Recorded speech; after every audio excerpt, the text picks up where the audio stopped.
Welcome, everybody, to another edition of the podcast. I'm Brooks, a Maryland transplant turned Hoosier here in 2018. And I'm Nick, a California transplant turned Hoosier in 2020. We're indie investors with hundreds of properties of experience between us, hoping that we can help you in your real estate investing journey here in Indianapolis, Indiana, and beyond.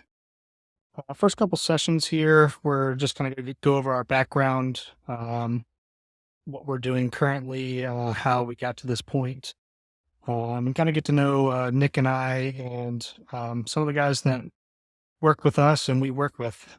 Today I'm going to be interviewing Nick. So Nick, tell us a little bit about your background and how you ended up here in your journey. Yeah, absolutely. So quick background on me. Again, my name is Nick Giulioni. I'm 33 years old. I'm lucky enough to say that since 2022 or so that I am financially independent. But what really kind of sets me apart is the fact that I'm actually not that special in the grand scheme of things. I've been working since I was 16, was too dumb to get into college the first time. And it took an extra semester for them to actually let me in there. Had a career in sales from the time I was 20 until the time I was 32 or so. And honestly, outkicked my coverage when it came to my wife. She's smart, beautiful, and ridiculously hardworking. So what I want you to hear in all that is the fact that while I am financially independent, I actually haven't done a lot of things that have made so many other people financially independent over the years. I haven't inherited a dime. I haven't had any massive startup exit, haven't won the lottery or anything like that. For all the fellow nerds out there, I kind of look at the Avengers. I'm a big Marvel fan, and I always wanted to be Captain America. I always wanted to be Thor.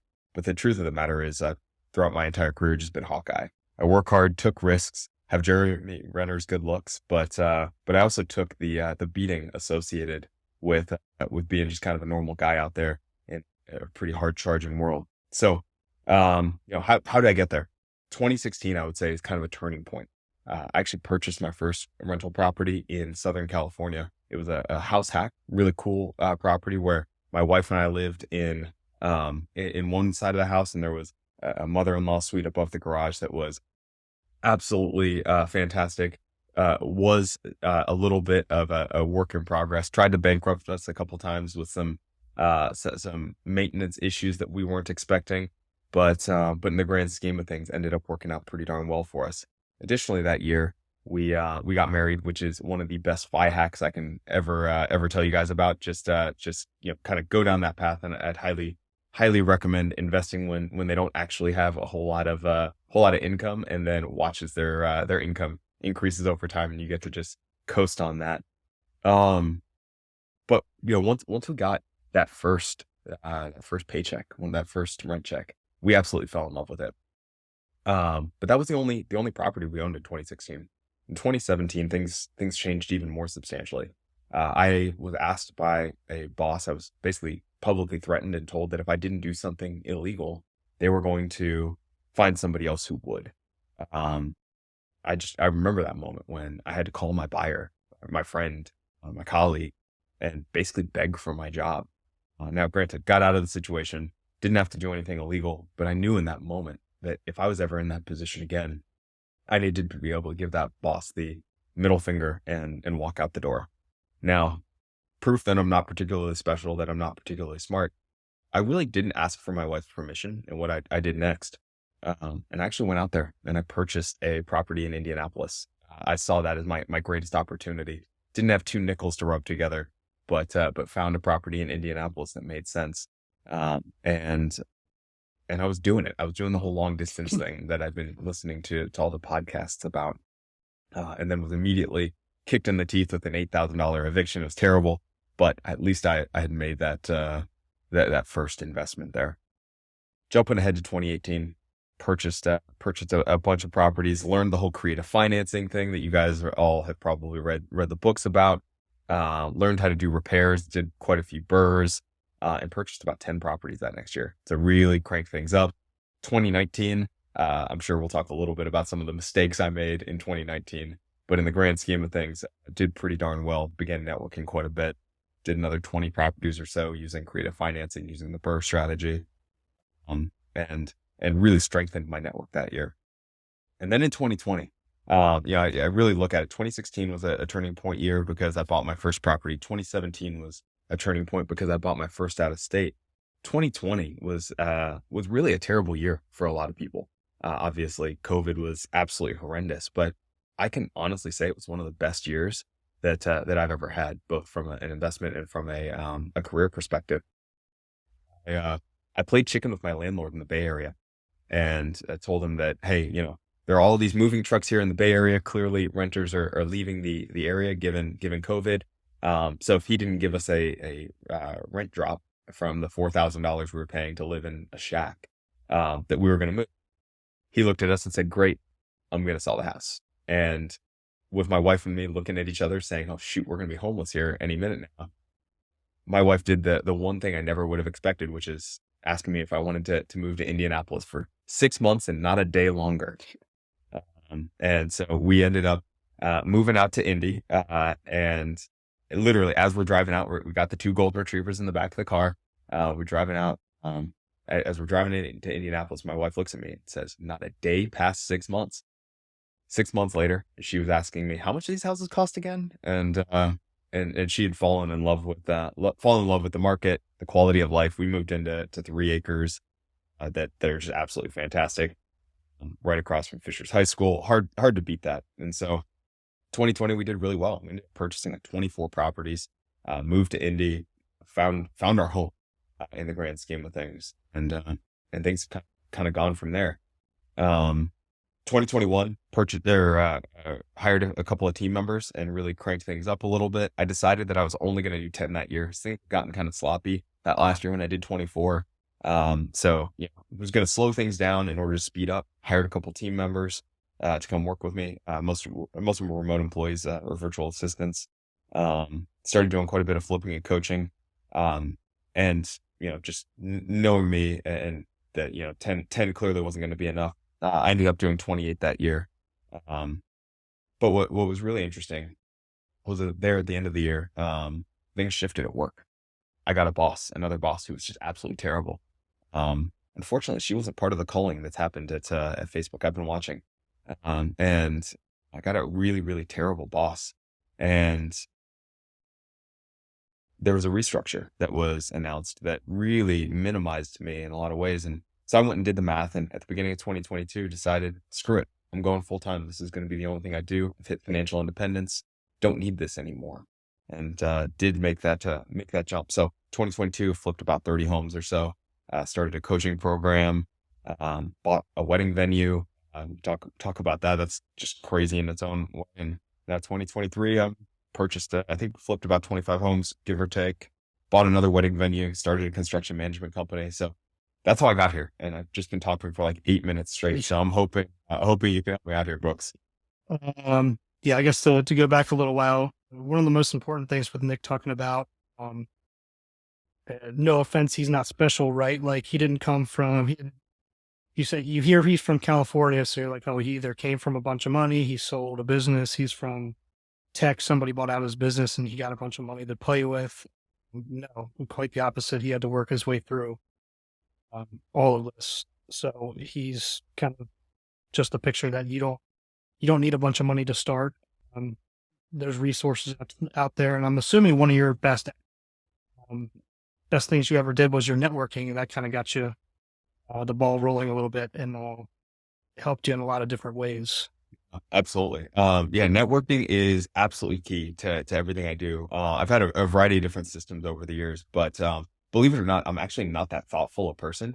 If I don't have some type of reminder to reach out to somebody, I generally won't do that. So I've had, little reminders in the Apple Reminders app. I've, created databases. I've got an application I use now to do that. But I would actually say that really trying to be intentional with all the people you meet in your life and looking to serve first, and you'll just find incredible opportunities if you do that. I've got a list of hundreds of people that I would consider friends that, heck, if I travel across the country and I don't like hit up my network of who's in that market, I'm going to have somebody who's mad at me. And my business has grown through that. Even before I was doing the real estate, that was super, super key to being to my career advancing over the years and getting different jobs over the years and jumping from job to job, which does tend to raise your salary fairly substantially. That was a really, really important part of my success over the years. I think you're totally right. So I guess what was your biggest mindset shift when you decided that you wanted to do that first deal in real estate? Was it the first one that you bought for you and your wife, Yeah. or and that just kind of something clicked there, or Yeah, no, it's an interesting one. I I was living in Southern California, and like I was indicating, my wife and I, we were doing okay in our careers, but we were young. We didn't have a ton of capital to play with, and uh, realistically, we didn't want our entire paycheck to go towards our mortgage or our rent on a monthly basis.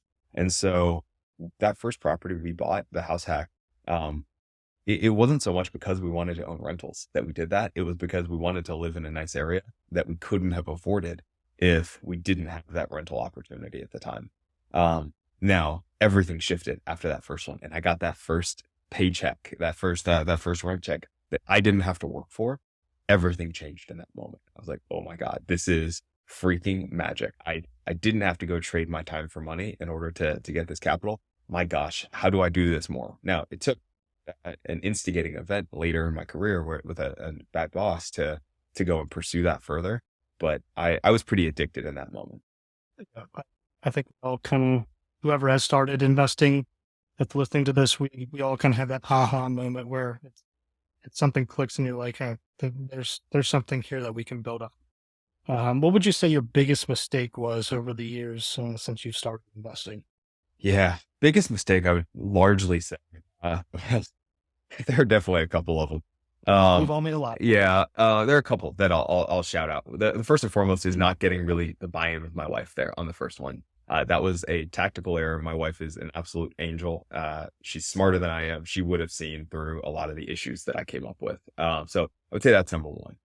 Number two, though, is not trusting my gut. Every time in my career, here specifically in Indianapolis real estate, every time my gut has told me something's wrong, something has been wrong.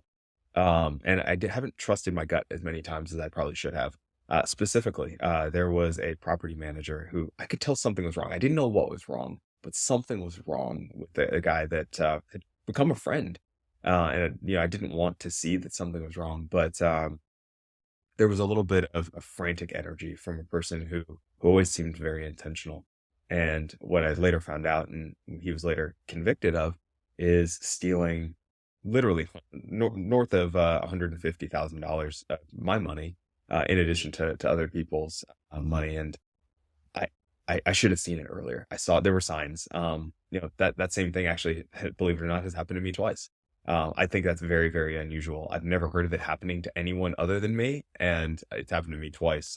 And so there are some ways to avoid that, and we can talk about those. But every time that I've started to feel like there was something wrong, I should have trusted that and probably been a little bit more proactive than I was.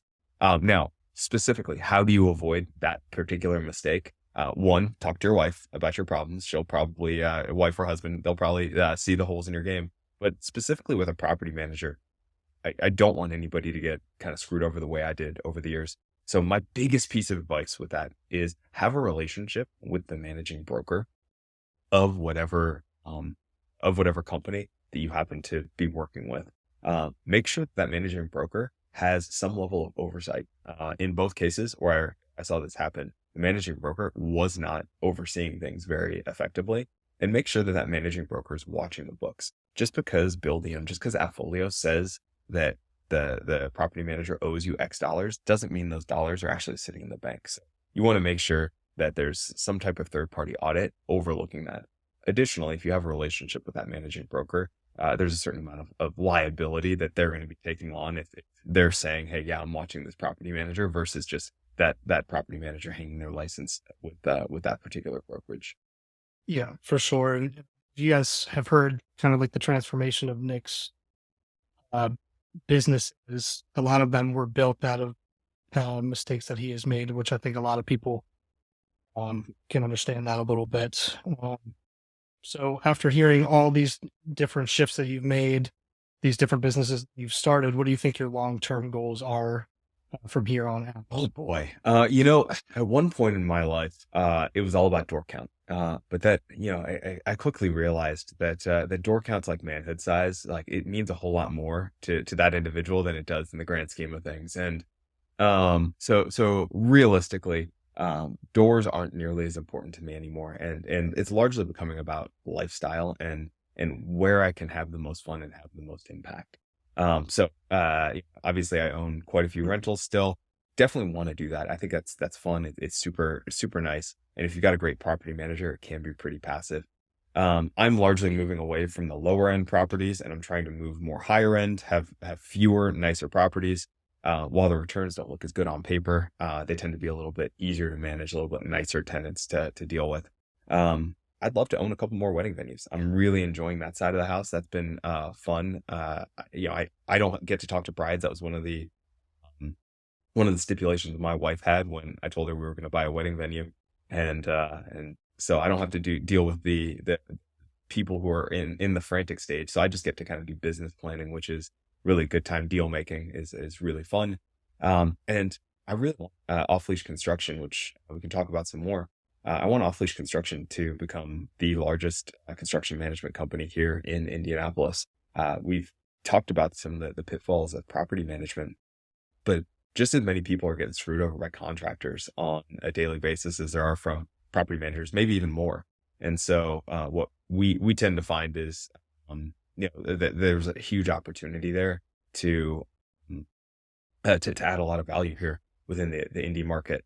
One of the coolest things that I've seen is through me being able to build some of these businesses that we're talking about is that I'm able to provide jobs for people to provide for their own families, which I think is one of the coolest things in the world. So that's really what I'm kind of leaning into from a goals perspective is, how big can we build this empire? How many jobs can we create? How many great people are we going to be able to employ?